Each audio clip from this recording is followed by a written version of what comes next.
আসসালামু আলাইকুম প্রিয় ভিউয়ার্স, কেমন আছেন সবাই? গ্রিন ভিলেজ কম্পিউটার ট্রেনিং ইনস্টিটিউটের পক্ষ থেকে শুভেচ্ছা ও অভিনন্দন। আমি শাকিল শেয়ার আছি আপনাদের সাথে আলোচনা করব মাইক্রোসফট ওয়ার্ডের ইনসার্ট মেনু নিয়ে। তো প্রিয় ভিউয়ার্স, আপনি যদি আমাদের পার্ট 1 এর ভিডিওটি না দেখে থাকেন তাহলে অবশ্যই সময় নিয়ে পার্ট 1 এর ভিডিওটি দেখবেন। সেখানে মাইক্রোসফট ওয়ার্ডের ফাইল এবং হোম মেনু নিয়ে আলোচনা করা হয়েছে। আজ আমরা আলোচনা করব মাইক্রোসফট ওয়ার্ডের ইনসার্ট মেনু নিয়ে। তাহলে চলুন শুরু করা যাক। প্রিয় ভিউয়ার্স, আপনি যদি আমাদের চ্যানেলে একেবারে নতুন হয়ে থাকেন তাহলে অবশ্যই আমাদের চ্যানেলটি এখনই সাবস্ক্রাইব করে পাশে থাকা বেল আইকনটিতে ক্লিক করে দিবেন। তাহলে আমাদের পরবর্তী টিউটোরিয়াল সবার আগে পৌঁছে যাবে আপনার কাছে। প্রিয় ভিউয়ার্স, আমরা বিগত পার্ট 1 এ ফাইল মেনু এবং হোম মেনু সম্পর্কে বিস্তর আলোচনা করেছি। আজ আমরা আলোচনা করব ইনসার্ট মেনু নিয়ে।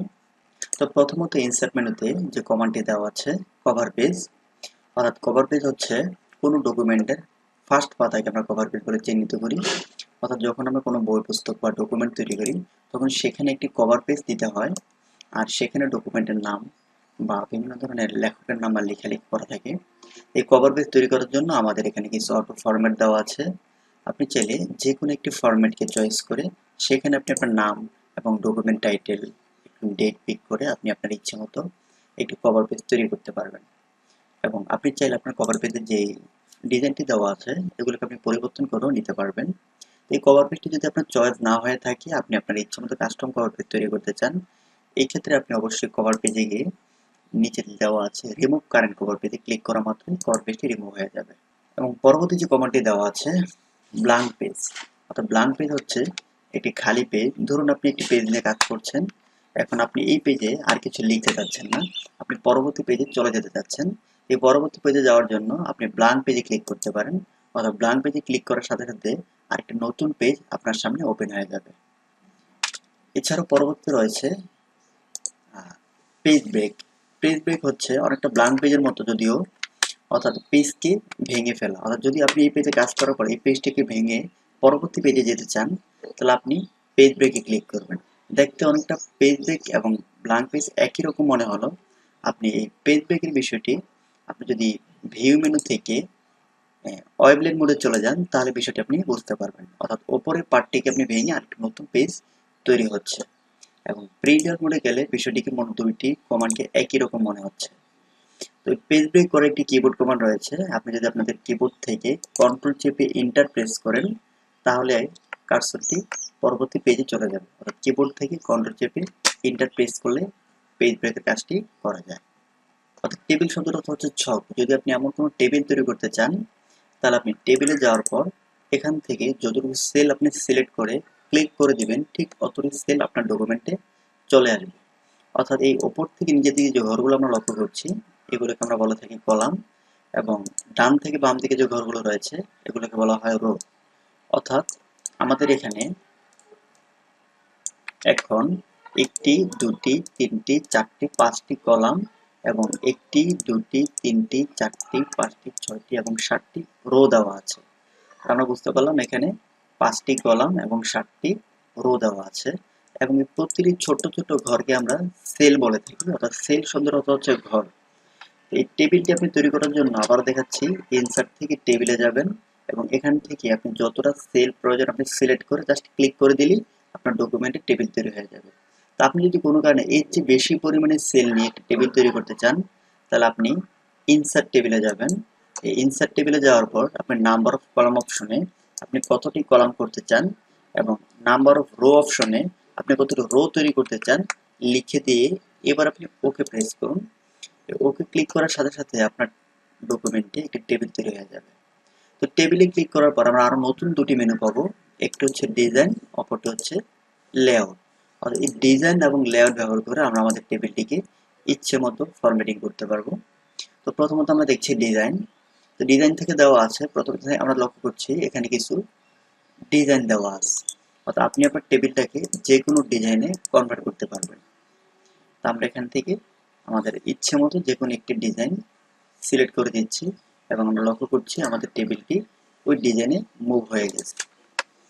এখন যদি আপনি চান যে আপনার ইচ্ছে মতো আপনি টেবিলটিকে ডিজাইন করবেন এবং আপনি এই ডিজাইনটি চাচ্ছেন না আগের মতো করে নর্মাল করতে চাচ্ছেন, তো টেবিলটিকে সিলেক্ট করার পর অ্যারোতে যখন আমরা ক্লিক করব মোর, অর্থাৎ মোর অপশনে ক্লিক করার পরে আমাদের একদম ওপরে যে অপশনটি দেওয়া আছে টেবিল গ্রিডে ক্লিক করার পরে আমাদের টেবিলটি আগের অবস্থায় ফিরে আসবে।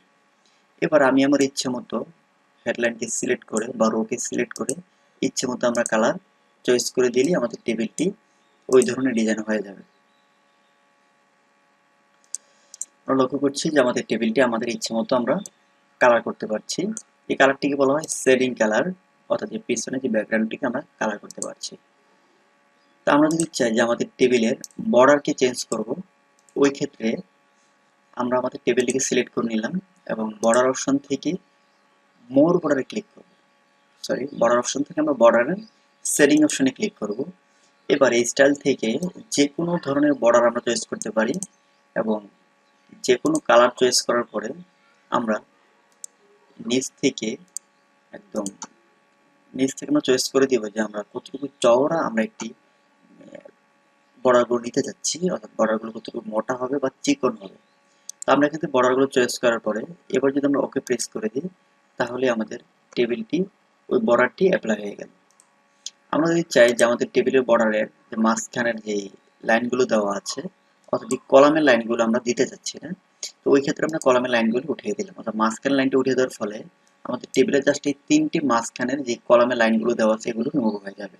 এবং আমরা যদি পাশের লাইনগুলো ক্লিক করে দিই, তাহলে আমাদের কোনো কলামের লাইনই থাকবে না বা কোনো বর্ডারই থাকবে না।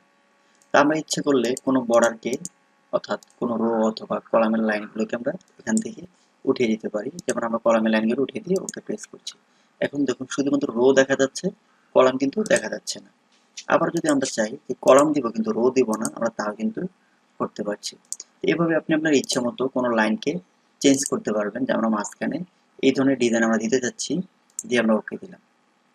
তো এইভাবে আপনি চাইলে যে কোনো ধরনের বর্ডার চয়েস করতে পারবেন।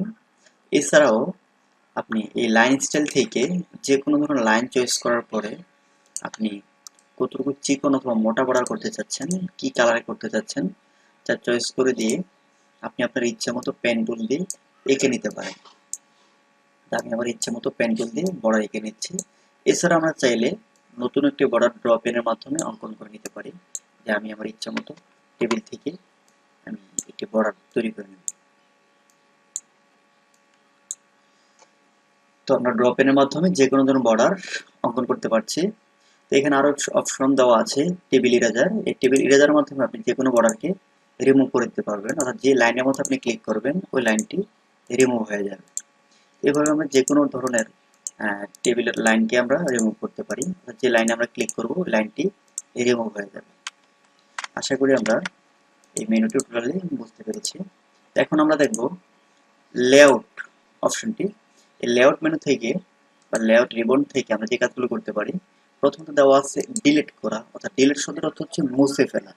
আপনি যদি চান যে আপনার টেবিলের কোনো কলামকে আপনি রিমুভ করে ফেলবেন বা মুছে ফেলবেন, ওই ক্ষেত্রে আপনি যে কলামটি রিমুভ করতে চান, যেমন আমি বি নামের কলামটি ডিলিট করে ফেলতে যাচ্ছি, তো ডিতে কার্সর রেখে আমরা যদি ডিলিট থেকে ডিলিট কলামে প্রেস করি, তাহলে আমাদের ডি কলামটি ডিলিট হয়ে যাচ্ছে। এছাড়া আমরা চাইলে একাধিক কলামকে একসাথে করে সিলেক্ট করে ডিলিট থেকে ডিলিট কলামের মাধ্যমে ডিলিট করতে পারছি। তো কোনো রোকে যদি আমরা ডিলিট করতে চাই, ওই ক্ষেত্রে আমরা রোডে সিলেক্ট করব এবং ডিলিট থেকে ডিলিট রো দেব। এবং টেবিলটিকে ডিলিট করার জন্য ডিলিট টেবিল। কোনো সেলকে, যেমন আমরা শুধুমাত্র এই 4টা সেলকে আমরা ডিলিট করতে যাচ্ছি, তো ডিলিট সেল প্রেস করার সাথে সাথে আমাদের টেবিলের এই সেলগুলো ডিলিট হয়ে যাচ্ছে। এইভাবে আমরা চাইলে যে কোনো table, column, row, cell delete করতে পারবো। তো এখানে 4টি অপশন দেওয়া আছে: insert above, insert below, insert left, insert right. আমরা জানি অ্যাবভ শব্দের অর্থ হচ্ছে উপরে, বিলো শব্দের অর্থ হচ্ছে নিচে, লেফট শব্দের অর্থ হচ্ছে বাম দিক, রাইট শব্দের হচ্ছে ডান দিক। অর্থাৎ আমরা যদি কোনো কারণে বাঁ পাশে, অর্থাৎ কার্সরটি যেখানে আছে সেখান থেকে বাঁ দিকে কোনো কলাম বাড়াতে চাই, জাস্ট কার্সরটি রেখে ইনসার্ট লেফট ক্লিক করার সাথে সাথে বাম দিকে কলাম বেড়ে যাচ্ছে। এবং যদি আমরা কার্সরটি ইচ্ছে মতো স্থানে রেখে রাইট প্রেস করি, কার্সর রাখার স্থান থেকে ডান দিকে কলাম কিন্তু বেড়ে যাচ্ছে। তো আমরা যদি চাই যে ওপরে আমরা কোনো রো অথবা নিচে কোনো রো বাড়াতে চাই, কার্সরটি জায়গা আমাদের চয়েসফুল জায়গায় রেখে ইনসার্ট অ্যাবভ দেওয়ার সাথে আমরা লক্ষ্য করছি যেখানে কার্সর রেখেছিলাম সেখান থেকে ওপরে একটি রো বেড়ে যাচ্ছে। এবং যদি আমরা বিলোতে প্রেস করি, তাহলে নিচে একটি রো বাড়ছে। অর্থাৎ ইনসার্ট অ্যাবভ এবং বিলোর মাধ্যমে ওপরে এবং নিচে আমরা রো বাড়াতে পারছি, এবং ইনসার্ট লেফট এবং রাইটের মাধ্যমে আমরা বাঁ দিকে এবং ডান দিকে কলাম বাড়াতে পারছি। তা আমরা যদি চাই যে একাধিক কয়েকটা সেলকে আমরা একত্র করে ফেলবো, অর্থাৎ আমরা এই ঘরগুলোকে একত্র করতে যাচ্ছি, এই জন্য আমরা এই মার্জ সেল কলামটি ব্যবহার করতে পারি। মার্জ শব্দের অর্থ হচ্ছে একত্র করা, অর্থাৎ টেবিলের একাধিক সেলকে আমরা সিলেক্ট করে মার্জ সেলে ক্লিক করার সাথে সাথে আমাদের টেবিলের ঘরগুলো একত্র হয়ে যাচ্ছে।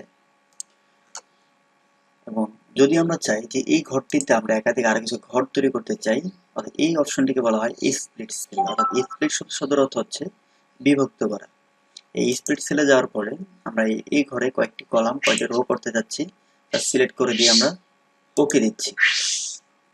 স্প্লিট সেলের মাধ্যমে আমরা আমাদের যে কোনো নির্দিষ্ট সেলে কোনো ধরনের সেল বাড়াতে পারি, অথবা অর্থাৎ নির্দিষ্ট সেলে একাধিক সেল আমরা তৈরি করতে পারি। যেমন আমরা এই সেলটিতে আরো দুটি ঘর তৈরি করতে যাচ্ছি, এই স্প্লিট সেলে ক্লিক করার পর আমরা এখানে দিয়ে দিচ্ছি কয়টি কলাম এবং কয়টি রো আমরা তৈরি করতে চাচ্ছি। তো আমরা দেওয়ার সাথে সাথে দেখলাম যে এখানে রো এবং কলাম তৈরি হয়ে গেল। এভাবে চাইলে আমরা যে কোনো ঘরে আমরা আরো ঘর তৈরি করতে পারি।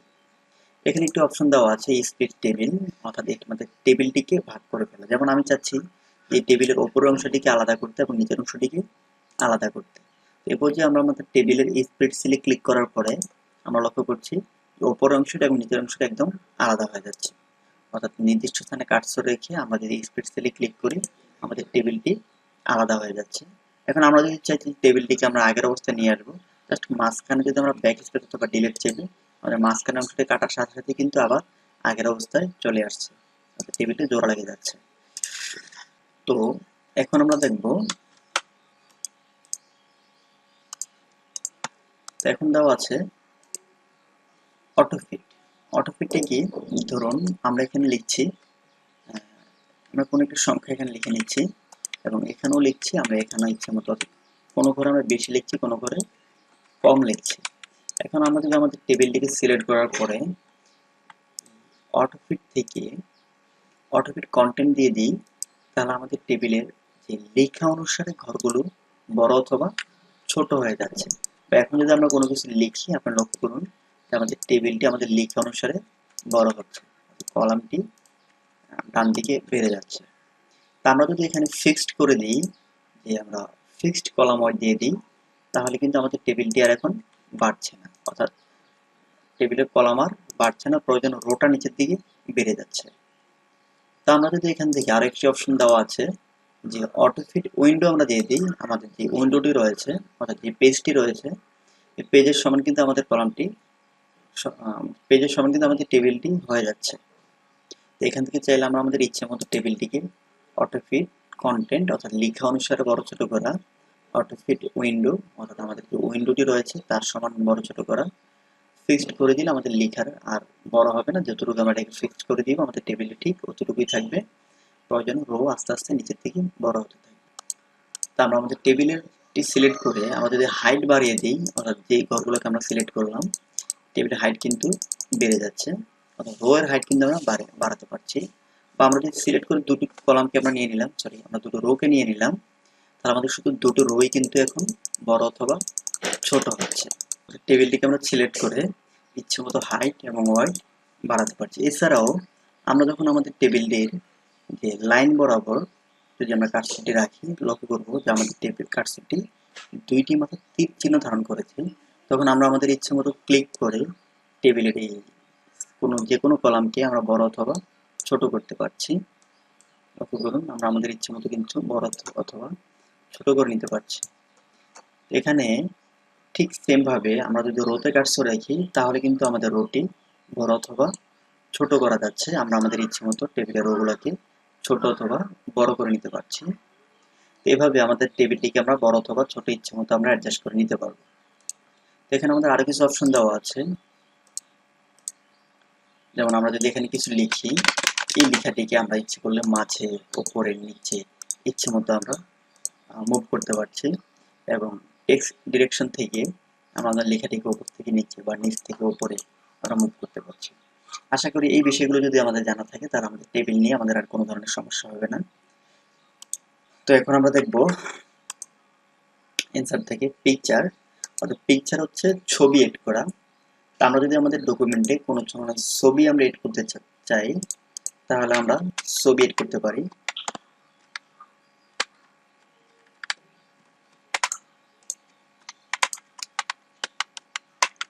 তো আমাদের ডকুমেন্টে এখানে আমরা একটি ছবি এড করতে যাচ্ছি। ছবি আনার জন্য আমরা ইনসার্ট থেকে পিকচার এবং ক্লিপ আর্টে যেতে পারি। অর্থাৎ পিকচার থাকবে আমাদের ব্যক্তিগত যে ছবিগুলো রয়েছে, আর ক্লিপ আর্টে থাকবে কম্পিউটারে কিছু কার্টুন পিকচার। পিকচারে যাওয়ার পর আমরা যেখানে ছবি রেখেছি আমরা সেই ফাইল থেকে ছবি খুঁজে বের করে তারপরে ইনসার্টে ক্লিক করা মাত্রই আমাদের ডকুমেন্টে ছবিটি চলে আসবে। তো এইভাবে আমরা আমাদের ছবিগুলোকে আমাদের ডকুমেন্টে নিয়ে আসতে পারি। এছাড়া আমরা যদি ক্লিপার থেকে কোনো ছবি আনতে চাই আমরা ইনসার্ট থেকে ক্লিপারে ক্লিক করব এবং এই সার্চ ফর বক্সে আমরা লিখে দিব যে আমরা কি চাচ্ছি। তো আমি এখানে লিখলাম যে আমি একটি কার চাচ্ছি। কার লিখে গো দেওয়ার পরে আমাদের সামনে দেখুন কার চলে এসেছে। এবার ক্লিক করা মাত্র আমাদের ডকুমেন্টে কারটি কিন্তু চলে আসবে। তো আমরা যদি এখানে নির্দিষ্ট করে কোনো কিছু না লিখেও গো দিই তাহলে আমাদের সামনে অনেক ধরনের ছবি এখানে পাওয়া যাবে। অর্থাৎ যত ধরনের কার্টুন পিকচার আমাদের ডকুমেন্টে রয়েছে সবগুলো ছবি আমরা এখানে দেখতে পাবো। যে ছবিটি আমাদের প্রয়োজন আমরা ছবিতে ক্লিক করার পর সাথে সাথে আমাদের ডকুমেন্টে ছবিটি কিন্তু চলে আসবে। যেমন আমরা এই ছবিতে ক্লিক করার সাথে সাথে আমাদের ডকুমেন্টে ছবিটি চলে আসছে। তো যদি কোনো কারণে কোনো একটি ছবিকে আমরা রিমুভ করতে চাই তাহলে ছবিতে ক্লিক করার সাথে সাথে আমাদের ছবিটি রিমুভ হয়ে যাবে। এখন ছবিতে ক্লিক করার পর আমরা আরো একটা নতুন মেনু পাবো, যেমন ফরম্যাট। এই ফরম্যাট থেকে আমরা চাইলে ব্রাইটনেস থেকে ছবির ব্রাইটনেসকে আমরা অ্যাডজাস্টমেন্ট করতে পারি এবং কন্ট্রাস্ট থেকে লাইটিং বা কন্ট্রাস্ট আমরা অ্যাডজাস্টমেন্ট করতে পারবো। এবং এখানে আরো কিছু অপশন দেওয়া আছে, রিকালার, অর্থাৎ ছবিটিকে যদি আমরা পুনরায় কালার পরিবর্তন করতে চাই তাও করা যাবে। চেঞ্জ পিকচারে ক্লিক করে আমরা ছবিটিকে পরিবর্তন করে ওই ছবির পরিবর্তে অন্য একটি ছবি নিয়ে আসতে পারবো। তখন আমরা অন্য একটি ছবি নিয়ে আসলাম। এবং রিসেটে ক্লিক করলে যদি কোনো কারণে আমরা ছবিটিকে ছোট বড় অথবা কোনো ধরনের ফরম্যাটিং করে থাকি তো রিসেটে ক্লিক করার সাথে সাথে আমাদের ছবিটি পূর্বের অবস্থায় কিন্তু চলে আসছে। এবং এখানে আর কিছু অপশন দেওয়া আছে, অর্থাৎ ছবিতে আমরা বিভিন্ন ধরনের বর্ডার, ব্যাকগ্রাউন্ড এবং বিভিন্ন ধরনের পিকচার স্টাইল আমরা এড করতে পারি। তো বিভিন্ন ধরনের পিকচার স্টাইল যদি আমরা এড করতে চাই আমরা এখান থেকে করতে পারবো। এবং ছবিটিকে আমরা চাইলে যে কোনো ধরনের শেপে কিন্তু আমরা মুভ করতে পারি। এখানে বিভিন্ন শেপ দেওয়া আছে যে আমাদের পিকচারটিকে যে কোনো ধরনের শেপে আমরা মুভ করে নিতে পারছি। এবং বিভিন্ন ধরনের শেপে নেওয়ার পর আমরা চাইলে ছবির যে ব্যাকগ্রাউন্ড যে কালারটি দেওয়া আছে বা যে বর্ডারটি কালারটি দেওয়া আছে বর্ডার কালার এবং স্টাইল কিন্তু আমরা এখান থেকে চেঞ্জ করে নিতে পারবো। যে কোনো ধরনের ব্যাকগ্রাউন্ড স্টাইল আমরা এখান থেকে নিতে পারবো এবং এই ব্যাকগ্রাউন্ড স্টাইলটি কোনো হাইট মানে চিকন অথবা মোটা কিন্তু এখান থেকে করা যাচ্ছে। এবং আমরা চাইলে ব্যাকগ্রাউন্ড স্টাইল আমরা চেঞ্জ করে নিতে পারবো এখান থেকে, অর্থাৎ যে কোনো ধরনের ব্যাকগ্রাউন্ড স্টাইল যে কোনো ধরনের বর্ডার স্টাইল আমরা দিতে পারবো। তো লক্ষ্য করুন আমরা যদি ছবিটিকে কোন একটি স্থানে ইচ্ছা মতো মুভ করতে চাই তাহলে অনেক তো আমরা যদি ছবিটিকে নির্দিষ্ট স্থানে মুভ করতে চাই তাহলে ইচ্ছা মতো আমরা ছবিটিকে মুভ করতে পারছি না। তো এই পর্যায়ে আমাদের ছবিটিকে মুভ করার জন্য আমরা যে কাজটি করে নিতে হবে, তো টেক্সট র্যাপিং থেকে আমরা স্কোয়ার চয়েস করে দিলে লক্ষ্য করুন আমরা যেখানে ছবিটিকে নিয়ে যাচ্ছি চারদিক থেকে স্কোয়ার শেপে লেখা কিন্তু সরে যাচ্ছে। এবং যদি আমরা টাইট অপশনটি ব্যবহার করি তাহলে যদি কিছু আমরা খালি থাকে ওই বরাবর লেখা কিন্তু চলে আসছে, এখন আর স্কোয়ার শেপে লেখা কিন্তু চলে যাচ্ছে না। পরবর্তী আরো কিছু অপশন দেওয়া আছে ইন ফ্রন্ট অফ টেক্সট, অর্থাৎ আমাদের ছবিটি লেখার ওপরে চলে এসেছে এবং লেখাটি চলে গেছে ছবির নিচে, অর্থাৎ লেখাটিকে ছবিটা ঢেকে ফেলেছে। এবং আরেকটা অপশন দেওয়া আছে বিহাইন্ড টেক্সট, বিহাইন্ড টেক্সট দেওয়ার ফলে আমাদের ছবিটি লেখার নিচে ব্যাকগ্রাউন্ড হিসেবে চলে গেল এবং লেখাটা চলে এসেছে ওপরে, অর্থাৎ আমরা এখন লেখা এবং ছবি দুটোই কিন্তু দেখতে পাচ্ছি। এখানে আরেকটা অপশন দেওয়া আছে টপ অ্যান্ড বটম। তো টপ অ্যান্ড বটম দেওয়ার ফলে আমাদের ছবিটি যেখানে আমরা নিয়ে যাচ্ছি সেখান থেকে লেখাগুলো ডান দিক এবং বাম দিক থেকে সরে যাচ্ছে, শুধুমাত্র টপ এবং বটম অর্থাৎ ওপরে এবং নিচে শুধুমাত্র লেখাগুলো থাকছে। তো এখানে আরো কিছু অপশন দেওয়া আছে, যেমন স্টপ। এখানে নেওয়ার পর আমাদের অনেকটা যে টাইটের মতোই কাজ করছে, যে লেখা আমরা ছবি যেখানে নিয়ে যাচ্ছি লেখাগুলো সরে যাচ্ছে এবং লেখা তার গ্যাপ অনুসারে লেখাগুলো চলে আসছে। তো যদি আমরা কোনো ছবিটিকে প্রয়োজন না থাকে আমরা just click back space click অথবা ডিলিট ক্লিক করে ছবিটিকে কেটে ফেলতে পারছি। তো ছবিটিকে আমরা যদি ছোট অথবা বড় করতে চাই অবশ্যই আমরা চারপাশে যে এখানে যে 8টি বিন্দু দেওয়া আছে এই 8টি বিন্দু ধরে কিন্তু আমরা ইচ্ছা মতো ছবিটিকে ছোট অথবা বড় করতে পারছি। তবে মনে রাখতে হবে সবসময় আমরা কিন্তু ঠিক যে চারপাশে যে 4টে বিন্দু দেওয়া আছে এই 4টে বিন্দুতে ক্লিক করেই আমরা শুধুমাত্র বড় অথবা ছোট করার চেষ্টা করব। অন্যথায় আমরা যদি অন্য বিন্দুগুলো ব্যবহার করি ওই ক্ষেত্রে আমার ছবিটির রেশিও কিন্তু নষ্ট হওয়ার সম্ভাবনা রয়েছে। দেখুন ছবিটি কিন্তু এখন চিকন এবং লম্বা হয়ে গেছে। তা আমরা যদি কর্নার থেকেই আমরা ক্লিক করে মুভ করি তাহলে কিন্তু এই সমস্যাটি হচ্ছে না। তো এছাড়াও আমাদের এখানে আরো কিছু অপশন দেওয়া আছে, যেমন ক্রপ, অর্থাৎ ক্রপ হচ্ছে কাটা। কোনো অতিরিক্ত অংশ যদি আমাদের ছবির সাথে থাকে ওই ক্ষেত্রে আমরা অতিরিক্ত অংশগুলোকে কেটে ফেলতে পারি। আমি আমার ইচ্ছে মতো কোনো ছবির অতিরিক্ত অংশকে আমরা কেটে নিতে পারছি। দেখুন আমরা যতটুকু ক্লিক করে ছেড়ে দিচ্ছি ঠিক অতটুকু কিন্তু কেটে যাচ্ছে। তো আমাদের এখানে আরেকটি অপশন দেওয়া আছে পজিশন। এই পজিশন থেকে আমরা আমাদের ছবিটিকে অটো অ্যাডজাস্টমেন্ট করতে পারছি, একদম উপর বাম দিকে, মাঝামাঝি এবং ডান দিকে। অর্থাৎ এখান থেকে আমরা ঠিক এই 9টা পজিশনে ছবিটিকে আমরা অটো অ্যাডজাস্ট করতে পারি। অর্থাৎ ওপরে বাম দিক, ওপরে মাঝামাঝি, ওপরে ডান দিক, একদম ডকুমেন্টের মাঝে বাম দিক, মাঝে মাঝে ডান দিক এবং নিচে এই 3টা পজিশন আমরা ছবিটাকে অ্যাডজাস্ট করতে পারি। তো এখানে আরেকটা অপশন দেওয়া আছে রোটেট। এই রোটেট থেকে আমরা আমাদের ছবিটিকে ঘোরাতে পারবো, মুভ করতে পারি। এবং ছবিটিকে ইচ্ছে মতো আমরা হরিজন্টালি এবং ভার্টিক্যালি মুভ করতে পারছি এবং 90 ডিগ্রি অ্যাঙ্গেলে আমরা লেফট এবং রাইটও ঘুরিয়ে ফেলতে পারছি, রোটেট করতে পারছি। এছাড়া আমরা এই যে উপরে কার্সর রাখলে দেখুন এখানে একটা সবুজ ছোট্ট একটা চিহ্ন দেওয়া আছে।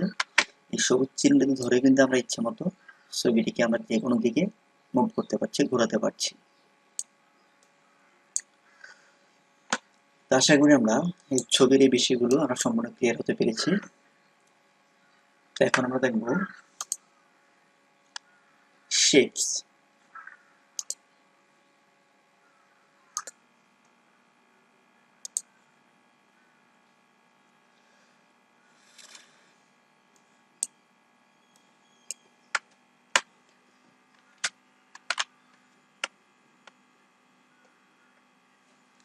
তো এখন আমরা দেখব শেপস।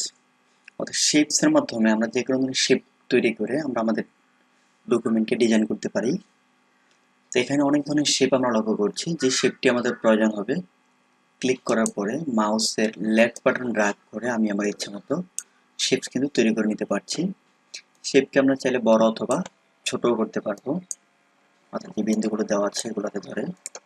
এবং শেপসে ক্লিক করলে আমরা আরো একটা নতুন মেনু পাবো, ফরম্যাট। এখান থেকে আমরা আমাদের শেপকে ডিজাইন করে নিতে পারবো এবং এখান থেকে আমরা আরো বিভিন্ন ধরনের শেপ কিন্তু অঙ্কন করতে পারবো। যেমন আমরা এখানে আরেকটি শেপ অঙ্কন করে নিচ্ছি এবং এখানে একটু হলুদ বিন্দু আমরা লক্ষ্য করছি। এইগুলি বিন্দুর মাধ্যমে আমরা আমাদের শেপের আকৃতিটা চেঞ্জ করে নিতে পারি। তো আমরা যদি আমাদের শেপকে কালার করতে চাই আমরা এই শেপ ফিল থেকে যে কোনো ধরনের কালার আমরা করে নিতে পারবো। তো এছাড়াও এই মোর কালারে ক্লিক করে আমরা আরো কালার কিন্তু এখানে পেয়ে যাব।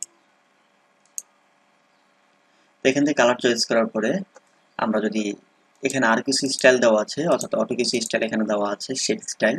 এই শেপ স্টাইল থেকে আমরা আমাদের শেপকে আরো ইচ্ছে মতো কালার করতে পারবো এবং এই শেপ আউটলাইন থেকেও আমরা চাইলে আমাদের শেপের কালারগুলো পরিবর্তন করে নিতে পারি।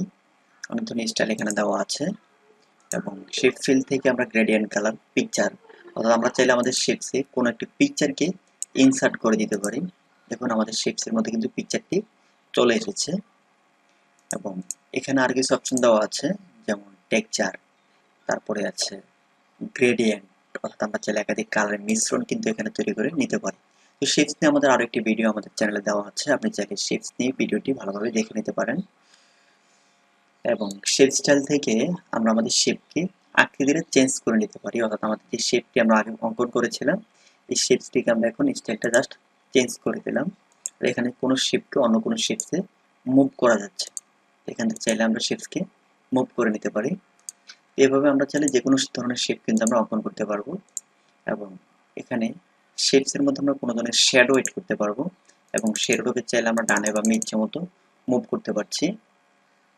এবং কোনো শেপকে আমরা চাইলে 3D মানে ত্রিমাত্রিক আমরা তৈরি করে নিতে পারি। এখান থেকেই কাজটি করা যাচ্ছে খুব ইজিলি। এবং এই 3D যে ইফেক্টটি আমরা তৈরি করেছি এটিকে আমরা চাইলে একটু ইচ্ছে মতো মুভ করতে পারছি, ঘোরাতে পারছি। এবং কোনো শেপ যদি আমাদের প্রয়োজন না হয় জাস্ট ব্যাক স্পেস আমরা ক্লিক করে কেটে দিতে পারবো। তো শেপস তৈরি করার পরে আমরা এই শেপসকে পজিশন চেঞ্জ করে দিতে পারি, ঠিক এটা বাম দিক থাকবে না মাঝামাঝি থাকবে না ডান দিক থাকবে, ইচ্ছে মতো আমরা শেপকে মুভ করতে পারবো। এবং যদি আমাদের ডকুমেন্টে কোনো ধরনের লেখা থাকে তাইলে ওই ক্ষেত্রে আমাদের এই শেপটি কি লেখার ওপরে থাকবে নিচে থাকবে না কোন পজিশনে থাকবে তা কিন্তু আমরা এই টেক্সট র্যাপিং থেকে আমরা সিলেক্ট করতে পারি, যে কাজটা আমি একটু আগে পিকচার থেকে করতে পেরেছিলাম। অনেকটা পিকচার মতোই কাজগুলো করা যাবে। তো আমরা যদি একাধিক শেপ তৈরি করে থাকি, তো কোন শেপকে যদি আমরা চাই যে একাধিক শেপের মধ্যে কোন শেপটি আমাদের উপরে থাকবে অথবা কোন শেপটি আমাদের নিচে থাকবে, আমরা এখান থেকে ক্লিক করার মাধ্যমে শেপকে উপরে অথবা নিচে মুভ করতে পারছি। যেমন আমরা যদি সেন্ড টু ব্যাকে ক্লিক করে দিই, আমাদের উপরের শেপটি কিন্তু নিচে চলে গেল, এবং সেন্ড টু বা বিহাইন্ড টু ফ্রন্টে ক্লিক করার সাথে সাথে আমাদের শেপটি উপরে চলে আসছে। অর্থাৎ এখান থেকে আমরা চাইলে কোনো শেপকে উপরে অথবা নিচে মুভ করতে পারছি। তো এখানে আরেকটি অপশন দেওয়া আছে, যেমন অ্যালাইনমেন্ট। অ্যালাইনমেন্ট অত্যন্ত গুরুত্বপূর্ণ একটি কাজ। তো আমরা এখানে কয়েকটি শেপ আগে অঙ্কন করে নিই।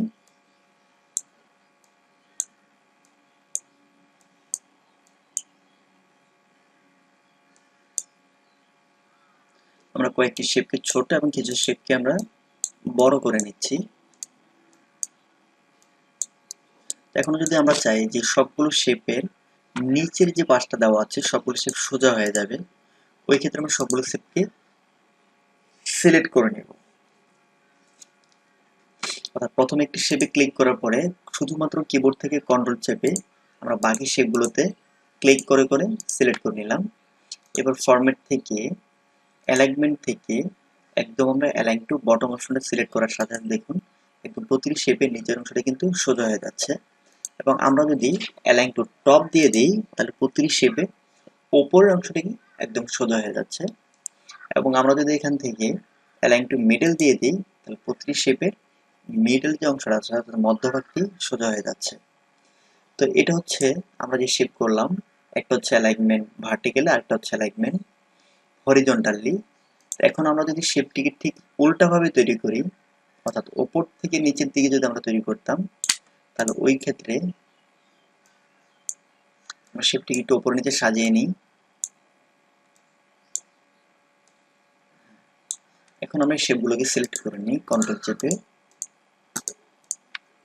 এখন যদি আমরা আমাদের শেপে বাম পাশটিকে সোজা করতে চাই তাহলে আমরা অ্যালাইন টু লেফট, এবং ডান পাশটিকে সোজা করার জন্য অ্যালাইন টু রাইট, এবং সেন্টারলি সোজা করার জন্য অ্যালাইন টু সেন্টার চয়েস করে দিলাম। দেখুন সবগুলো শেপ কিন্তু এখন সোজা হয়ে যাচ্ছে।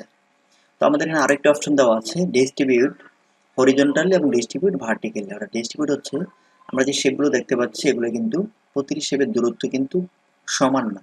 তা আমরা যখন সবগুলো শেপের দূরত্ব সমান করতে চাই আমরা অ্যালাইন টু আমরা ডিস্ট্রিবিউটর, যেহেতু আমরা ভার্টিক্যালি সাজিয়েছি আমরা ডিস্ট্রিবিউটর ভার্টিক্যালি চয়েস করে দিব। এখন দেখুন সবগুলো শেপের দূরত্ব কিন্তু সমান হয়ে গেছে।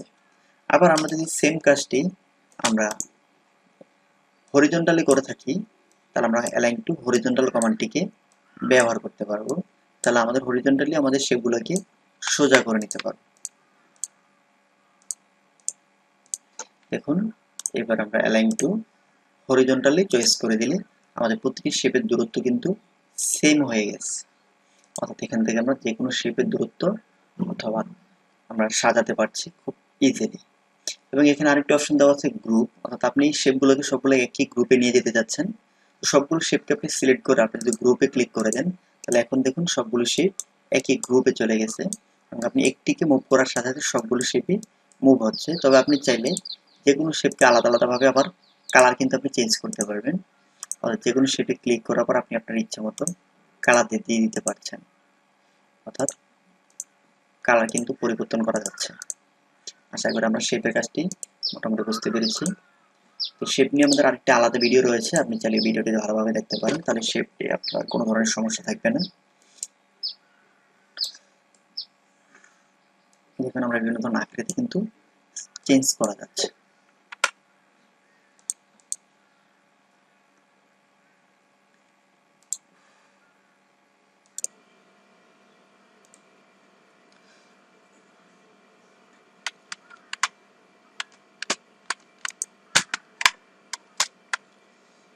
এখন আমরা আলোচনা করব স্মার্ট আর্ট নিয়ে।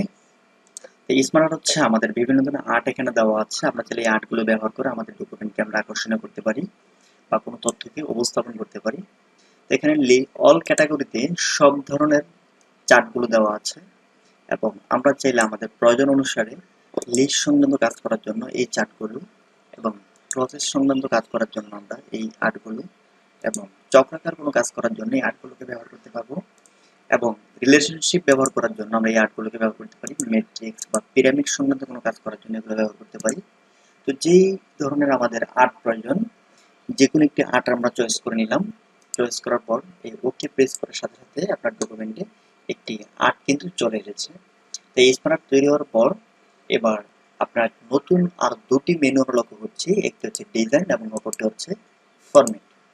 তো ডিজাইন থেকে আপনি এড শেপে ক্লিক করার মাধ্যমে আপনি আরো কিছু আর্ট কিন্তু এড করতে পারবেন এবং এখান থেকে আপনি আপনার আর্টটিকে অন্য কোনো আর্টে কনভার্ট করতে পারবেন। অর্থাৎ আপনি যদি আর্টটি চয়েস না হয়ে থাকে তাহলে আপনি এখান থেকে আর্টটিকে চেঞ্জ করে নিতে পারেন এবং এখানে কিছু অটো কালার থিম দেওয়া আছে। আপনি চাইলে কালার থিম থেকে কালার চয়েস করে নিতে পারবেন। এখানে আরো কিছু স্টাইল দেওয়া আছে। এই স্টাইল ব্যবহার করে আপনি আপনার আর্টটিকে প্রেজেন্ট করতে পারেন। তো ফরম্যাট থেকে আমরা চাইলে আমাদের আর্টের প্রত্যেকটি শেপকে আমরা চেঞ্জ করে নিতে পারি। যেমন এই চেঞ্জ শেপে ক্লিক করার পরে আমরা যে শেপ দিতে যাচ্ছি, অর্থাৎ এই রাউন্ড যে শেপটি দেওয়া আছে, রাউন্ড শেপের পরিবর্তে আমরা যদি অন্য কোনো ধরনের শেপ আমরা ব্যবহার করতে চাই, আমরা কিন্তু নিতে পারছি। আর এখান থেকে আমরা যে কোনো ধরনের শেপ পরিবর্তন করে আমরা ব্যবহার করতে পারবো। এখান থেকে শেপ নেওয়ার পরে আমরা চাইলে এখান থেকেও আমরা আমাদের ইচ্ছে মতো কালার এবং থিম পরিবর্তন করে নিতে পারি এবং কালার চেঞ্জ করে নিতে পারবো যে আমরা কোন ধরনের কালার নিয়ে কাজ করতে চাচ্ছি। এবং এই প্রত্যেকটি শেপে ক্লিক করলেই আপনি কার্সর পেয়ে যাবেন এবং সেখানে আপনি আপনার ইচ্ছা মতো আপনি কিন্তু লিখতে পারবেন। যদি আপনার কোনো শেপে কার্সর না আসে, ওই ক্ষেত্রে আপনি রাইট বাটন ক্লিক করে এডিট টেক্সটে ক্লিক করার মাধ্যমে আপনি সেখানে কার্সর পেয়ে যাবেন। এবার আপনি লিখতে পারছেন, অর্থাৎ রাইট বাটন ক্লিক করে এডিট টেক্সটে ক্লিক করে আমরা কিন্তু লিখতে পারছি। তো এখান থেকে আমরা ইচ্ছা মতো শেপ তৈরি করে নেওয়ার পরে আমরা লেখার স্টাইল চাইলে চেঞ্জ করতে পারবো। যে আমাদের লেখার যে স্টাইলটি রয়েছে এটা আমার ভালো লাগছে না বা কালার পরিবর্তন করা প্রয়োজন, আউটলাইন স্টাইল চেঞ্জ করতে চাইলে আমরা তাও করে নিতে পারবো। এবং আমাদের শেপটিকে আমরা যদি আমাদের লেখার উপরে নিচে মুভ করতে চাই, যেটা আমরা একটু আগে দেখলাম শেপস এবং পিকচারের ক্ষেত্রে সেম কাজগুলো আমরা এখান থেকে করতে পারবো এবং এই কাজগুলো সেম ভাবে আমরা করে নিতে পারবো। তো আমাদের শেপটিকে আমরা চাইলে এই কর্নার থেকে টেনে ছোট অথবা বড় করে নিতে পারি। যে কোনো কর্নার থেকে আপনি কাজটি করতে পারবেন এবং কোনো কারণে যদি আপনার শেপটি প্রয়োজন না হয়, অর্থাৎ এই বর্ডারে ক্লিক করে আপনি ব্যাকস্পেসে কেটে নিতে পারবেন।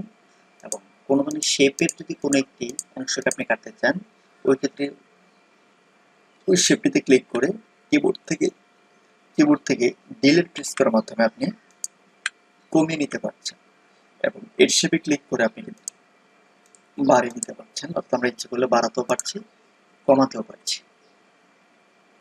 আশা করি শেপের বিষয়টি আমরা সম্পূর্ণ ক্লিয়ার। এবং পরবর্তী যে কমেন্টটি রয়েছে চার্ট, এই চার্টে ক্লিক করে আমরা কোনো তথ্যকে চার্টের মাধ্যমে উপস্থাপন করতে পারবো। যেমন এখানে অনেক ধরনের চার্ট রয়েছে, column chart, line chart, pie chart, bar chart, area chart. আমরা এখানে একটি কলাম চার্ট নিয়ে এবার ওকে প্রেস করার পর আপনি দেখুন আপনার পাশে একটি এক্সেলের অপশন ওপেন হয়ে গেছে। তো এখানে ধরুন আমরা এখানে লিখে দিলাম যে 2020 সাল কি, এটি হচ্ছে 2021 সাল, এটা হচ্ছে 2022 সাল। 2022 সালে আপনার প্রতিষ্ঠানে সায়েন্স ডিপার্টমেন্টের স্টুডেন্ট ছিল সায়েন্স, এটা হচ্ছে বিজনেস, এটা হচ্ছে হিউম্যানিটি। আর নিচের অপশনটিকে আমার প্রয়োজনে এটাকে আমি কেটে দিচ্ছি। আপনি চাইলে রেখেও দিতে পারেন অথবা বাড়াতেও পারেন আপনার প্রয়োজন অনুসারে। এবং যে সায়েন্সের ডিপার্টমেন্টের স্টুডেন্ট ছিল আমাদের প্রতিষ্ঠানে 500 জন এবং 2021 সালে তা ছিল 450 জন, 22 সালে সেটা হয়ে গেছে 600 জন। এবং ঠিক বিজনেসের অপশন হচ্ছে আমাদের এখানে 2020 সালে স্টুডেন্ট ছিল 600 জন, এখানে এসেছে 500 জন, এখানে এসেছে 580 জন।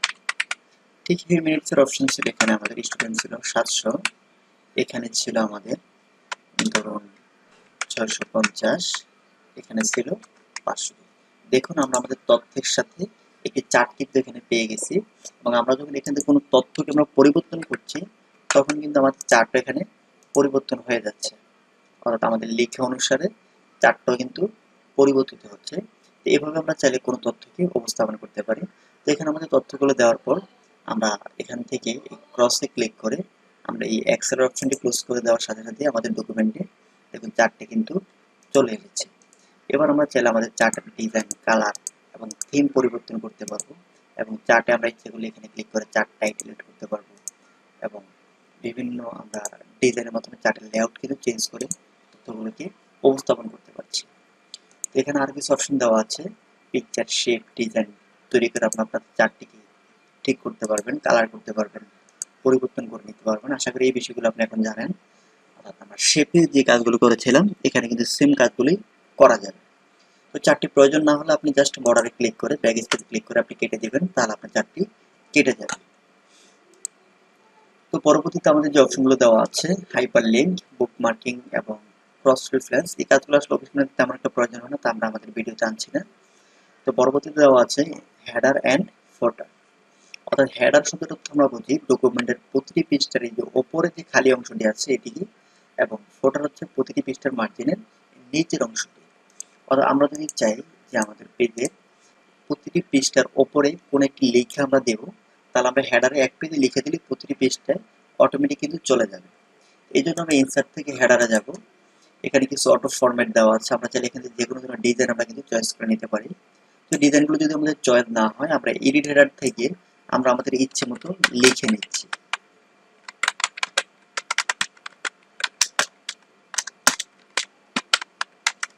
লিখে নিলাম মাইক্রোসফট ওয়ার্ড। তো মাইক্রোসফট ওয়ার্ড লেখার পর আমরা লিখে একটু বড় ছোট আমরা আমাদের ইচ্ছে মতো ডিজাইন সবকিছু করে নিতে পারবো। এবার আমরা যখন ক্লোজ করে দিয়ে পরবর্তী পেজে যাব, অর্থাৎ এই পরবর্তী পেজে যাওয়ার জন্য আমরা যে কমান্ডটি ব্যবহার করব, অর্থাৎ ব্রেক অথবা ব্ল্যাঙ্ক পেজ, অর্থাৎ ব্রেক অথবা ব্ল্যাঙ্ক পেজে যাওয়ার পর আমরা লক্ষ্য করবো আমাদের পরবর্তী পেজটা লেখাটি কিন্তু অটোমেটিক চলে আসছে। যদি হাইট দেখা যাচ্ছে, আমরা যখন প্রিন্ট ভিউতে ক্লিক করব তখন কিন্তু আমরা লেখাটাকে ঠিক মতোই দেখতে পারবো, অর্থাৎ এই লেখাটি ঠিক মতোই প্রিন্টে চলে আসবে। তো আমরা এক পেজে লেখার পর প্রতি পেজটাই কিন্তু আমাদের হেডারটি চলে আসলো। তো আমরা যদি চাই ইনসার্ট থেকে হেডার থেকে এডিট হেডারে গিয়ে আমরা আমাদের লেখাগুলিকে আর কিছু কাজ করতে পারি। যেমন ডিফারেন্ট ফার্স্ট পেজ যদি আমরা চয়েস করে দিই, আমাদের প্রথম পাতাটা দেখুন একদম খালি হয়ে গেছে। এখানে আমরা ডিফারেন্ট বা আলাদা কিছু আমরা লিখতে পারবো, এবং যদি আমরা টিকমার্কটা উঠিয়ে দিই আবার আগের মতো হয়ে যাবে। ডিফারেন্স উড অ্যান্ড ইভেন্ট পেজের মাধ্যমে আমরা লেখার প্রথম পেজটি এবং ডিফারেন্স উড অ্যান্ড ইভেন্ট পেজের মাধ্যমে আমরা জোর পেজে একই লেখা এবং বেজের পেজে আলাদা কোনো লেখা লিখতে পারবো। যেমন টিকমার্ক দেওয়ার পর লক্ষ্য করুন প্রথম পেজে মাইক্রোসফট ওয়ার্ড আছে এবং দ্বিতীয় পাতাটা কিন্তু খালি হয়ে গেছে। তো আমরা এখানে লিখে দিচ্ছি অফিস, শুধু অফিস লিখে দিচ্ছি আমরা, বা অফিস ম্যানেজমেন্ট আমরা লিখে দিচ্ছি। অফিস ম্যানেজমেন্ট লেখার পর আমরা যখন ক্লোজ করে দিব আমরা লক্ষ্য করবো যে আমাদের জোর পেজে একই লেখা এবং বেজের পেজে অন্য একটি লেখা দেখা যাচ্ছে। অর্থাৎ প্রথম পেজে মাইক্রোসফট ওয়ার্ড, দ্বিতীয় পেজে আমরা অফিস ম্যানেজমেন্ট, তৃতীয় পেজে মাইক্রোসফট ওয়ার্ড এবং পরবর্তী পেজে আমরা অফিস ম্যানেজমেন্ট দেখতে পাচ্ছি। এভাবে প্রতিটি পেজটা আলাদা আলাদা লেখা দেখা যাবে। তো আমরা এখান থেকে চাইলে এই কাজগুলো করে নিতে পারবো। আবার go to header, go to ফোটার মাধ্যমে আমরা ক্লিক করে উপরে এবং নিচে যেতে পারি, এবং পেজ নাম্বার এগুলো আমরা কিন্তু এখান থেকে করতে পারবো। তো আমাদের যদি হেডার অথবা ফোটার প্রয়োজন না থাকে, আমরা জাস্ট লেখাগুলোকে আমরা কেটে বা রিমুভ হেডার মাধ্যমে আমরা কিন্তু লেখাগুলোকে ডিলিট করে ফেলতে পারবো, এবং সেম ভাবে আমরা আমাদের ফোটারেও যা লিখে দিব তা পরবর্তী পেজে চলে আসবে। আশা করি হেডার এবং ফোটারের বিষয়টি আমরা ক্লিয়ার হয়ে গেছি। এবার আমরা দেখব পেজ নাম্বার করা। অর্থাৎ পেজ নাম্বার হচ্ছে প্রতিটি পেজটা আমরা যে নাম্বার দিয়ে থাকি এটিকে আমরা পেজ নাম্বার বলে থাকি। এই পেজ নাম্বার দেওয়ার জন্য আমরা ইনসার্ট থেকে পেজ নাম্বারে যাব। তো পেজ নাম্বার দেওয়ার জন্য আমাদের এখানে দুটি অপশন দেওয়া আছে। প্রথমত একটি হচ্ছে টপ, একটি হচ্ছে বটম। এছাড়া আমাদের মার্জিন বরাবর আমরা পেজ নাম্বার দিতে পারবো। তো টপ আমরা চয়েস করে দিলাম। এই টপ চয়েস করার পর আমরা আমার এই টপে কোন পাশে, অর্থাৎ বাম পাশে না মাঝামাঝি নাকি ডান পাশে, অথবা এখানে কিছু অটো ফরম্যাট দেওয়া আছে, যে ফরম্যাটটি আমাদের প্রয়োজন জাস্ট আমরা ক্লিক করে চয়েস করে নিব। যেমন আমি এই ফরম্যাটটি চয়েস করে নিলাম। এবারে ক্লোজ করে দেওয়ার সাথে সাথে আমাদের পরবর্তী পেজে গেলে পেজ 2, পেজ 3, পেজ 4 কিন্তু আমরা লক্ষ্য করছি। অর্থাৎ আমরা যতটা পেজে আমরা যাব আমাদের পেজ নাম্বারগুলো দেখা যাবে।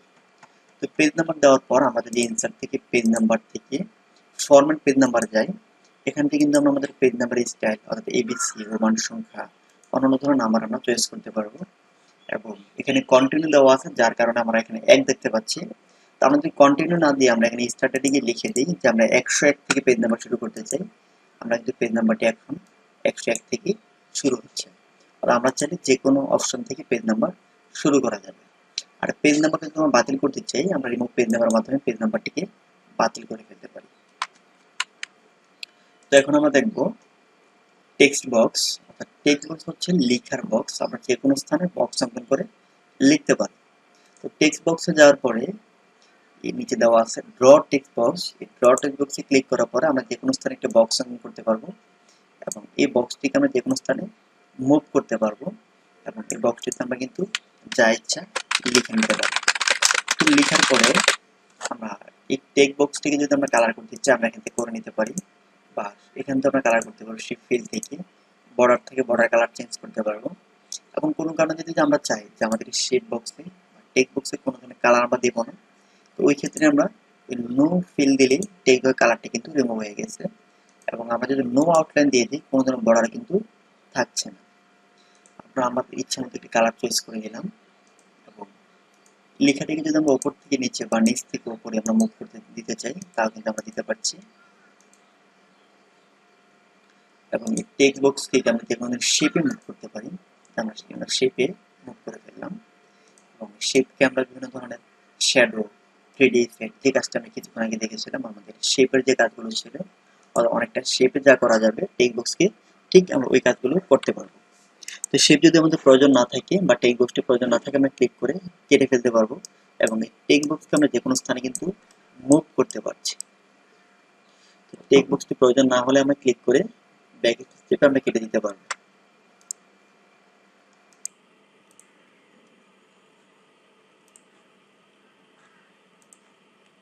তো আমরা এখন দেখব কুইক পার্ট।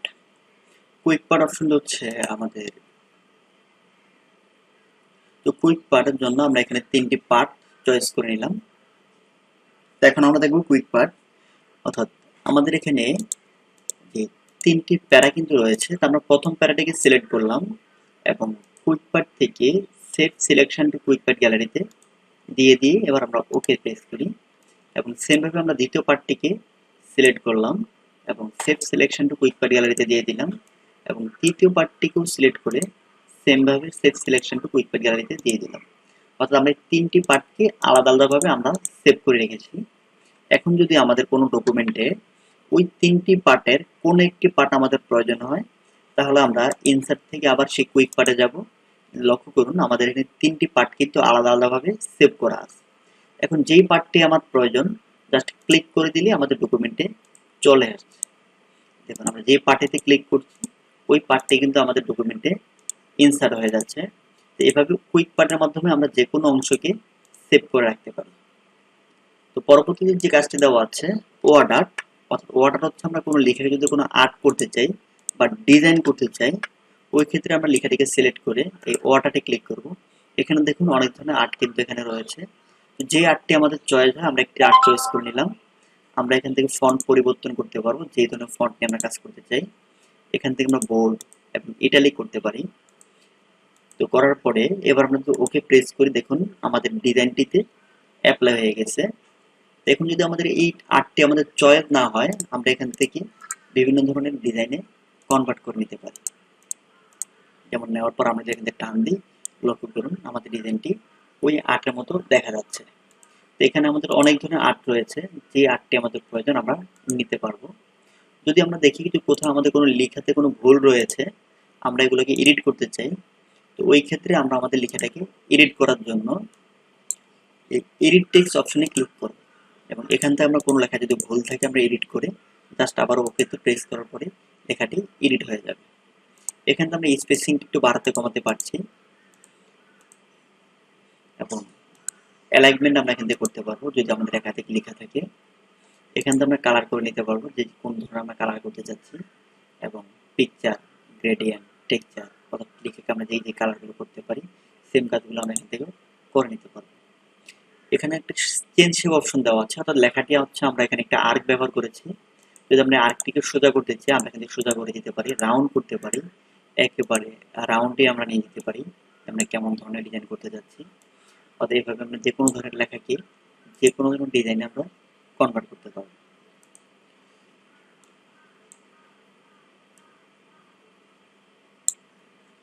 এখানে বিভিন্ন ধরনের শেপ দেওয়া আছে বা শ্যাডো দেওয়া আছে, আমরা এখানে চাইলে কোনো ধরনের শ্যাডো এবং শ্যাডোটাকে আমরা ডানা বামে মুভ করতে পারবো, 3D ইফেক্ট করতে পারবো, লিখেকে আমরা ওপর নিচে নিতে পারবো। এই কাজগুলো অলরেডি আমরা শিখে ফেলেছি ইতিমধ্যেই। তো কোনো লেখায় যদি আমাদের প্রয়োজন না হয় জাস্ট কিবোর্ড থেকে ব্যাকস্পেস দিলে কেটে যাবে। এখানে আরেকটা অপশন দেওয়া আছে ড্রপ ক্যাপ, অত্যন্ত গুরুত্বপূর্ণ একটি কাজ।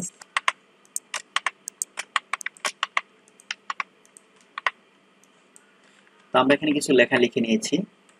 তো লক্ষ্য করুন, এই আমরা অনেক সময় বিভিন্ন সাহিত্য পত্রিকায় বা বই পুস্তকে লক্ষ্য করবো যে প্রথম যে অক্ষরটি রয়েছে এটা আকার অনেকটা বড় দেওয়া থাকে এবং ফন্টটা একটু চেঞ্জ থাকে। তো এই টাইপের কাজগুলোকে বলা হয় ড্রপ ক্যাপ। এই ড্রপ ক্যাপ করার জন্য আমরা ইনসার্ট থেকে ড্রপ ক্যাপে যাব। তো এখানে যদি আমরা ড্রপে ক্লিক করে দিই, দেখুন আমাদের লেখার প্রথম অক্ষরটি কিন্তু অনেকটা আকৃতিতে বড় হয়ে গেছে। এবং আমরা যদি ফন্ট চেঞ্জ করতে চাই এই ড্রপ ক্যাপ অপশন থেকে আমরা এখান থেকে কিন্তু ফন্ট চেঞ্জ করতে পারবো যে আমরা কোন ধরনের ফন্ট নিয়ে কাজ করতে যাচ্ছি। এবং আমাদের এখানে দেখুন লাইন টু ড্রপ অপশনে 3 দেওয়া আছে, যার কারণে এখানে আমরা 3 লাইন পরিমাণ ড্রপ দেখতে পাচ্ছি। তো আমরা যদি এটাকে 2 লাইন করে দিই, দেখুন 2 লাইন হয়ে যাচ্ছে। এবং আমরা যদি আরো বড় করতে চাই আমরা এখান থেকে বাড়িয়ে দেওয়ার সাথে সাথে আমাদের লাইনটিও বড় হয়ে যাচ্ছে। তো এখান থেকে ড্রপ ক্যামেরার আরো একটি অপশন রয়েছে ইন মার্জিন, অর্থাৎ ইন মার্জিন চয়েস করার ফলে আমাদের লেখাটি কিন্তু মার্জিনের বাইরে চলে গেছে। এবং আমরা যদি ড্রপ অপশনটি ব্যবহার করি মার্জিনের ভিতরে বড় থাকবে। তা আবার নর্মাল করে ফেলতে চাইলে আমরা জাস্ট নানে ক্লিক করার পরেই নর্মাল হয়ে যাবে। তো সিগনেচার লাইন হিসেবে আমাদের এখানে আমরা অনেক সময় লেখার পরে নিজেকে সিগনেচার এড করতে চাই।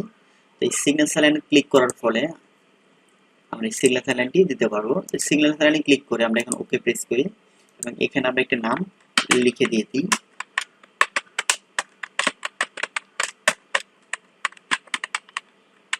এখানে আমরা একটু পদবি বা টাইটেল দিতে পারবো, ইমেল অ্যাড্রেস আমরা এখানে দিতে পারবো। দেওয়ার পরে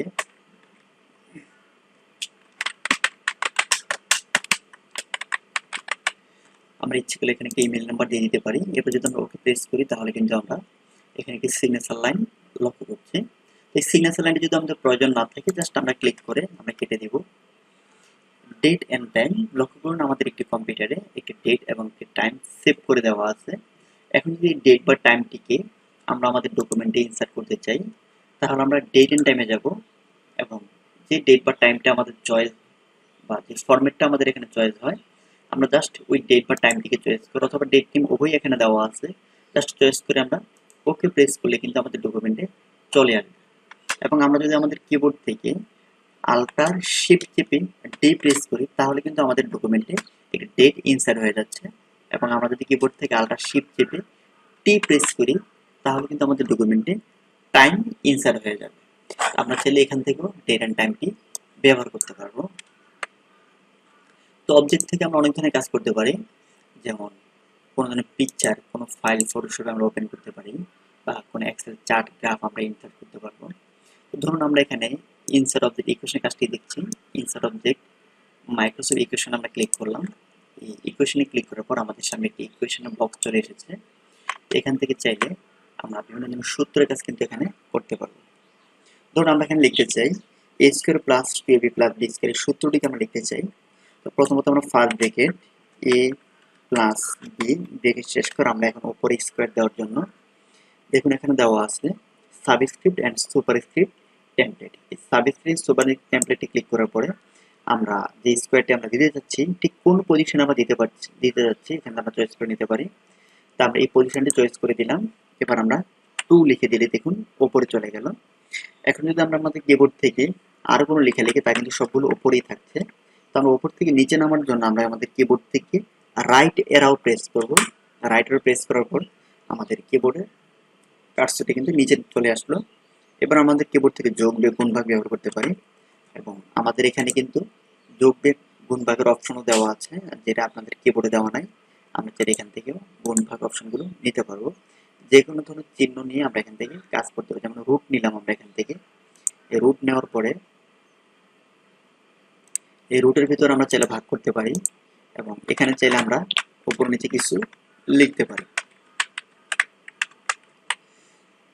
এবং রাইট প্রেস করে আমরা এখান থেকে বের হয়ে যাব। এখানে আমাদের সব ধরনের চিহ্নগুলো দেওয়া আছে, অর্থাৎ পাই, বিটা, থিটা, আলফা, গামা, অর্থাৎ সব ধরনের ম্যাথমেটিক্যাল যে চিহ্নগুলো আপনাদের প্রয়োজন হবে সবকিছু কিন্তু এখানে দেওয়া আছে। আপনি জাস্ট এখান থেকে নিয়ে ব্যবহার করতে পারবেন যা আপনি তৈরি করতে যাচ্ছেন। তো কাজ শেষে আপনি বাইরে ক্লিক করবেন এবং যদি দেখেন যে কোথাও ভুল আছে আপনি জাস্ট ডাবল ক্লিক করলে সেখানে আপনি এডিট করে নিতে পারবেন এবং আবার কাজ শেষে আপনি খালি দিকে ক্লিক করলেই আপনার ডকুমেন্টে অ্যাপ্লাই হয়ে যাবে। এখন আপনি চাইলে এই সূত্রটিকে বা এই টাইপটিকে আপনি মুভ করতে পারবেন না। তো মুভ করার জন্য আপনি প্রথমে মাউসের রাইট বাটন ক্লিক করে ফরম্যাট অবজেক্টে যাবেন। এই ফরম্যাট অবজেক্ট থেকে লেআউট নামের আপনি একটি অপশন পাবেন।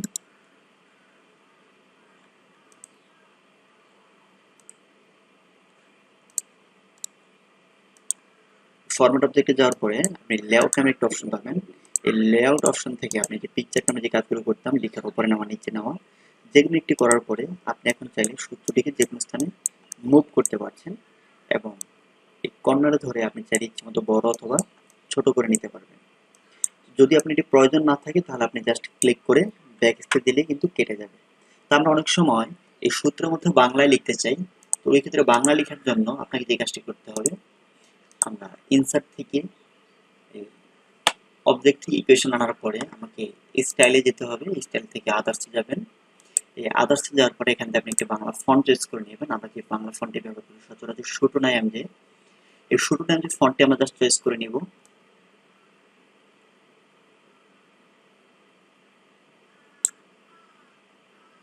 এই শুটু নাম যে ফন্টে আমরা পেয়ে গেছি এবং শুটু নাম যে ফন্টে চয়েস করার পরে এবার আমরা ওকে প্রেস করি। এখন আপনি এখানে যা কিছু লিখবেন তা কিন্তু বাংলা হবে। আপনি আপনার কিবোর্ড থেকে কন্ট্রোলের বি চেপে বাংলা চালু করে এবার আপনি আপনার ইচ্ছে মতো এখানে কিন্তু বাংলায় লিখতে পারবেন 50+60 এবং আপনি আপনার ইচ্ছে মতো বাংলায় এখানে কাজ করতে পারবেন।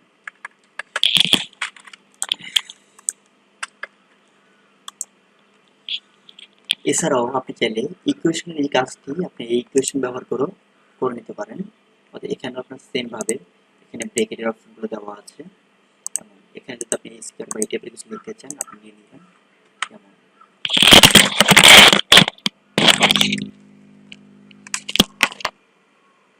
আমরা এখানে স্কয়ার দিতে যাচ্ছি, স্কয়ার নিয়ে নিলাম, plus 2ab plus B square. অর্থাৎ এখানে আমরা আবার স্ক্রিপ্ট থেকে সাবস্ক্রিপ্ট নিয়ে নিলাম, যেমন আমরা এখানে বি এবং এখানে আমরা 2 লিখে দিলাম। তাহলে আমাদের এই square plus DB plus B square কিন্তু হয়ে যাচ্ছে।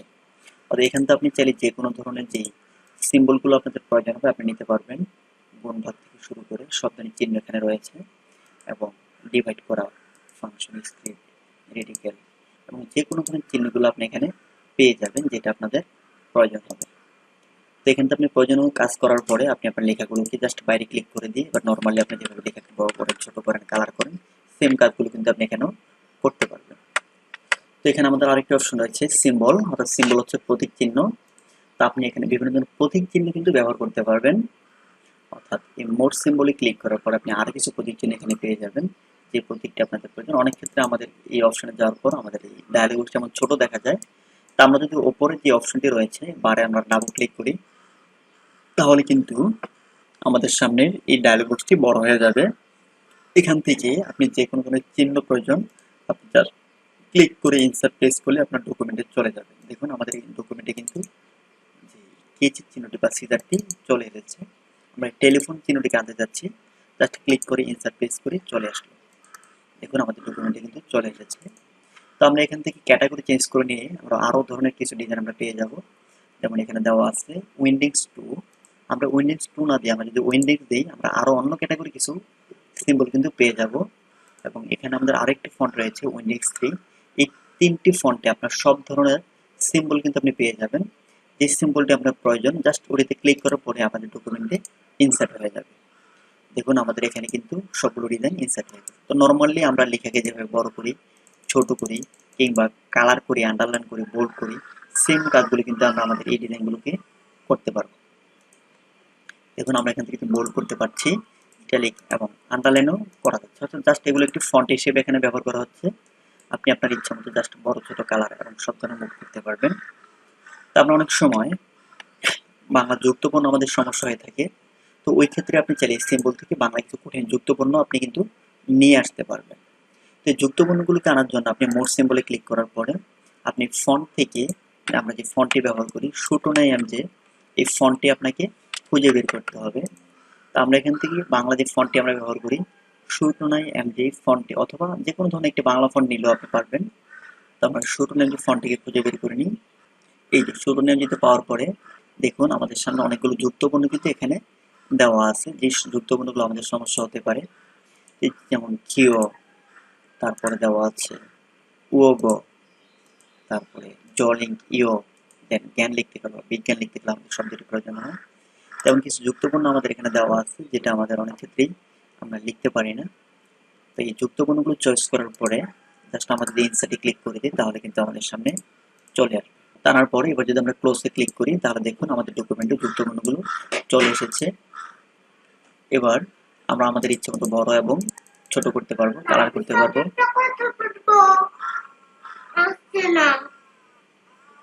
আসবে বাবা, একটু অপেক্ষা করো। এখান থেকে আমরা চাইলে যে কোনো ধরনের যুক্তপূর্ণ কিন্তু নিয়ে আসতে পারবো। তো আমরা আজকে যে কাজগুলো দেখলাম, অর্থাৎ কভার পেজ, অর্থাৎ কোনো ডকুমেন্টের যে ফার্স্ট পেজ তৈরি করা, ব্ল্যাঙ্ক পেজের মাধ্যমে কি খালি পেজ বাড়াতে পারি, এবং পেজ ব্রেকের মাধ্যমে আমরা একটি পেজ থেকে আরেকটি পেজে ভেঙে ফেলতে পারি, অর্থাৎ একটা আমরা পেজকে ভেঙে আমরা অন্য একটি পেজে যেতে পারি। টেবিলের মাধ্যমে আমরা যে কোনো ধরনের টেবিল বা ছক অঙ্কন করে কাজ করতে পারি। পিকচার এবং এই ক্লিপারের মাধ্যমে আমরা আমাদের ডকুমেন্টে যে কোনো ধরনের পিকচার ইনসার্ট করতে পারবো। পিকচারে থাকে আমাদের ব্যক্তিগত ছবিগুলো, এবং এই ক্লিপারে রয়েছে আমাদের কোম্পানির কিছু কার্টুন পিকচার। শেপের মাধ্যমে আমরা বিভিন্ন ধরনের শেপ নিয়ে আমরা কাজ করতে পারবো, এবং এই স্মার্ট আর্ট থেকে আমরা বিভিন্ন ধরনের স্মার্ট আর্ট নিয়ে আমরা আমাদের ডকুমেন্টে ইনসার্ট করে কাজ করতে পারি। এবং চার্টের মাধ্যমে আমরা বিভিন্ন ধরনের চার্ট তৈরি করে আমাদের ডকুমেন্টকে উপস্থাপন করতে পারি, অর্থাৎ কোনো তথ্যকে গ্রাফের মাধ্যমে উপস্থাপন করতে পারবো। এবং আমরা দেখেছিলাম যে হেডার অ্যান্ড ফুটার, অর্থাৎ হেডার অ্যান্ড ফুটারের মাধ্যমে প্রতিটি পৃষ্ঠার উপরে অথবা আমরা নিচে কোনো কিছু লিখতে পারি, অর্থাৎ এক লিখে এক পেজে লিখে দিলে প্রতিটি পৃষ্ঠায় চলে যাবে।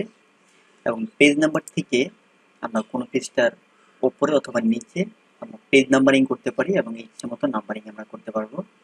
টেক্সট বক্স ব্যবহার করে আমরা কোনো ইচ্ছে মতো লেখালেখি করতে পারবো, এবং কুইক পার্টের মাধ্যমে আমরা কোনো লেখাকে আমরা সেভ করে রাখতে পারি এবং প্রয়োজন অনুসারে ব্যবহার করতে পারবো। এবং ওয়ার্ডের মাধ্যমে আমরা কোনো লেখাকে আর্ট অথবা ডিজাইন করতে পারি। ড্রপ টেপের মাধ্যমে আমরা কোনো লেখার প্রথম অক্ষরটাকে বড় হাতের অর্থাৎ আকৃতিতে বড় করতে পারবো। সিগনেচার লাইনের মাধ্যমে আমরা সিগনেচার বা স্বাক্ষর করার জন্য কোনো লাইন অঙ্কন করতে পারি। এবং ডেট অথবা টাইম যদি আমরা আমাদের ডকুমেন্টে ইনসার্ট করতে চাই বা লেখার শুরু অনেক সময় আমরা ডেট নিয়ে কাজ করি, ডেট আনতে পারবো। অবজেক্ট থেকে আমরা বিভিন্ন ধরনের সূত্র নিয়ে কাজ করতে পারি, এবং ইকুয়েশন থেকে আমরা যে কাজটা সূত্র নিয়ে কাজ করতে পারবো, কোনো ধরনের বীজগণিতের ফর্মুলা আমরা লিখতে পারবো। এবং সিম্বল থেকে যে কোনো ধরনের প্রতীক চিহ্ন কিন্তু আমরা আমাদের ডকুমেন্টে ইনসার্ট করতে পারি। তো প্রিয় ভিউয়ার্স, আজ আমরা এই পর্যন্ত আলোচনা করব। আমরা অবশ্যই খুব শীঘ্রই আমাদের পরবর্তী পার্ট 3 নিয়ে আমরা আলোচনা করব। অবশ্যই ভিডিওটি প্রথম থেকে শেষ পর্যন্ত দেখবেন, এবং ভিডিওটি ভালো লাগলে লাইক, কমেন্ট ও শেয়ার করতে ভুলবেন না। প্রিয় ভিউয়ার্স, আপনি যদি আমাদের চ্যানেলে একেবারে নতুন হয়ে থাকেন তাহলে অবশ্যই আমাদের চ্যানেলটি এখনই সাবস্ক্রাইব করে পাশে থাকা বেল আইকনটিতে ক্লিক করে দিবেন, তাহলে আমাদের পরবর্তী টিউটোরিয়াল সবার আগে পৌঁছে যাবে আপনার কাছে। প্রিয় ভিউয়ার্স, আমরা বিগত পার্ট 1-এ ফাইল মেনু এবং হোম মেনু সম্পর্কে বিস্তর আলোচনা করেছি। আজ আমরা আলোচনা করব ইনসার্ট মেনু নিয়ে। তো প্রথমত ইনসার্ট মেনুতে যে কমান্ডটি দেওয়া আছে কভার পেজ, অর্থাৎ কভার পেজ হচ্ছে কোনো ডকুমেন্টের ফার্স্ট পাতাকে আমরা কভার পেজ বলে চিহ্নিত করি।